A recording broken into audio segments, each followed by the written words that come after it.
আসসালামু আলাইকুম রহমতুল্লাহ। প্রিয় দর্শক, আজকে আমরা এসেছি কুমিরা কমরালিশা প্রকাশ চাল ডাল এর যে একটি মাজার রয়েছে পাহাড়ের উপরে ৩৩৭টি সিঁড়ির বেয়ে ওনার রওজা পাকে আসতে হয়।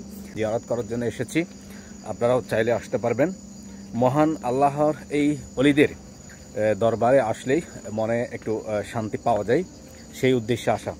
চট্টগ্রাম জেলার সীতাকুণ্ড উপজেলার বড় কুমির এলাকায় পাহাড় চূড়ায় অবস্থিত ঐতিহাসিক হজরত মাওলানা কমরাল শাহ রহমতুল্লাহ আলাইহ, যিনি স্থানীয়ভাবেই চারডাল পীর নামেই খ্যাত।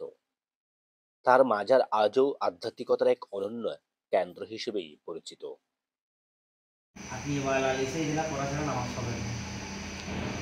আপনি ওয়ালা আলিশা লোকমুখে প্রচলিত আছে কয়েক শত বছর আগেই হজরত ডাল চালমিয়া রহমতুল্লাহ আলাইহ বড় কুমির আবাসিক উচ্চ বিদ্যালয়ের পাশের একটি মসজিদে আশ্রয় নেন। আরব থেকে আগত এই আউলিয়া দীর্ঘদিন এখানেই অবস্থান করে ইসলাম প্রচার ও মানুষের হেদায়েতের কাজেই আত্মনিয়োগ করেন। তিনি দরিদ্র অসহায় মানুষকে চাল ও ডাল খাওয়াতেন। আশ্চর্যের বিষয়, তার কাছে টাকা চাল ডাল কখনো ফুরাতো না। এই অলৌকিক ঘটনাকে ঘিরে আজও এই মাজার পরিচিত চাল ডালের মাজার নামে। এভাবে কমরালিশার মাজারে জিয়ারতের উদ্দেশ্যে বিভিন্ন ধর্মপ্রাণ মানুষ দূর দূরান্ত থেকে জিয়ারতের উদ্দেশ্যে এবং বিভিন্ন মানতের উদ্দেশ্যে আসেন। ঐতিহাসিক কাহিনী থেকে জানা যায় ১৬৬০ খ্রিস্টাব্দেই বাংলার সুবেদার শাহ সুজা আরাকানে যাওয়ার পথে এই অঞ্চলে অবস্থান করলেই হযরত ডাল সালমিয়া রহমতুল্লাহ আলাইহ তার বহরকে চাল ডাল রান্না করে খাওয়ান। জনশ্রুতি আছেই তিনি বাঘের পিঠে চড়ে ঘুরে বেড়াতেন। মৃত্যুর দিনেও তিনি এক মুঠ চাল ও এক মুঠ ডাল রান্না করে সারাদিন মানুষকে মেজবানি করে খাওয়ান। সন্ধ্যার দিকে তাকে আর দেখা যায়নি। পরে বর্তমান স্থানেই তার মৃতদেহ পাওয়া যায়। মাজারটিকে ঘিরে আরো একটি অনন্য কাহিনী প্রচলিত আছে।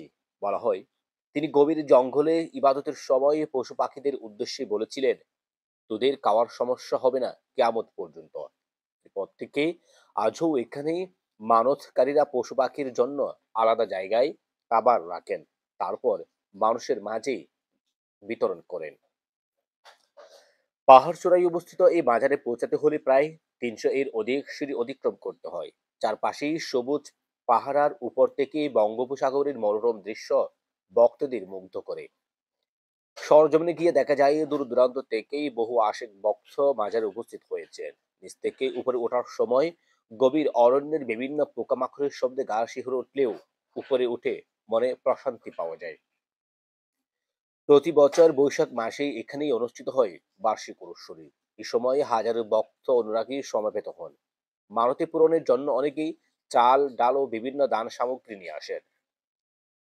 স্থানীয়দের বিশ্বাস, এই মাজারে আন্তরিক মনে দোয়া করলে মনের বাসনা পূর্ণ হয়।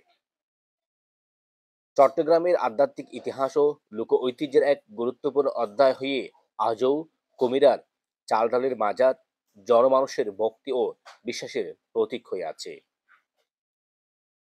প্রিয় দর্শক, ভিডিওটি কেমন লাগছে কমেন্ট করে জানাতে ভুলবেন না। এই ধরনের ভিডিও পেতে আমাদের চ্যানেলটি সাবস্ক্রাইব করে পাশে থাকবেন। ধন্যবাদ সকলকে। আমার দাসি আরে ফতি সব যারা গরু যারা মানে লেগুলো নির্গের খানা খানা টাইম দি আল্লাহ দিলে অত তো বাদনো দিব ইয়ার পর মানে এবার যে মেহমান দিদু আই মাই বেকুনো খানা দিব আল্লাহ দিলে